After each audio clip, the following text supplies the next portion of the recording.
কোটা সংস্কার আন্দোলন থেকেই ক্রমেই এসেছিল এক দফা, ঘটেছিল সরকার পতন। এবার সেই আলোচিত মুক্তিযোদ্ধা কোটায় চাকরি পেয়ে কর্মরতদের তথ্য যাচাই বাছাইয়ে মাঠে নেমেছে অন্তর্বর্তী সরকার। মুক্তিযুদ্ধ বিষয়ক মন্ত্রণালয়ের সচিব ইসরাত চৌধুরী গণমাধ্যমকে জানিয়েছেন, এ বিষয়ে কাজ করতে গঠিত হয়েছে কমিটি। তারা গোপনীয়তার সাথে কাজ করে যাচ্ছেন। বর্তমানে 58টি মন্ত্রণালয়, অধিদপ্তর ও এর অধীনস্থ সংস্থায় মুক্তিযোদ্ধা কোটায় কর্মরত 89,235 জন।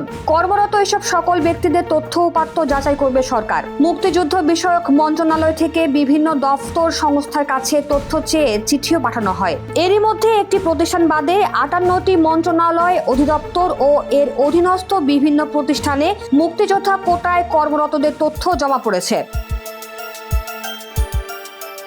মুক্তিযুদ্ধ বিষয়ক মন্ত্রণালয়ের সচিব ইসরাত চৌধুরী এক গণমাধ্যমকে বলেছেন, যারা মুক্তিযোদ্ধা কোটায় চাকরি করছেন এমন সবার তালিকা চেয়েছে সরকার। এরই মধ্যে সব মন্ত্রণালয় ও অধিদপ্তর তালিকা দিয়েছে। এর সংখ্যা প্রায় 89,000। তাদের বিরুদ্ধে তথ্য যাচাই বাছাই চলছে। যাচাই বাছাই করার জন্য একটা কমিটি করা হয়েছে, তারা গোপনীয়তার সঙ্গে কাজ করছে।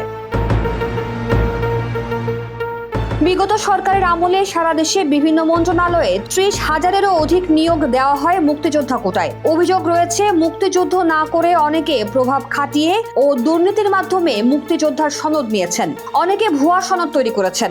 মুক্তিযোদ্ধার বয়স নিয়েও বিভিন্ন সময় নানা প্রশ্ন ওঠে। 4-5 বছর বয়সীদেরও মুক্তিযোদ্ধা সনদ দেওয়ার নজির রয়েছে। বিভিন্ন রাজনৈতিক দলের নেতা ও আগের সব সরকারের গুরুত্বপূর্ণ দায়িত্বে থাকা ব্যক্তিরা মুক্তিযুদ্ধ না করে ক্ষমতার প্রভাবে তাদের বাবা, চাচা, ভাই ও নিজের নামে সনদ নিয়ে মুক্তিযোদ্ধা হওয়ার অভিযোগ বহু আসে বিভিন্ন গণমাধ্যমে।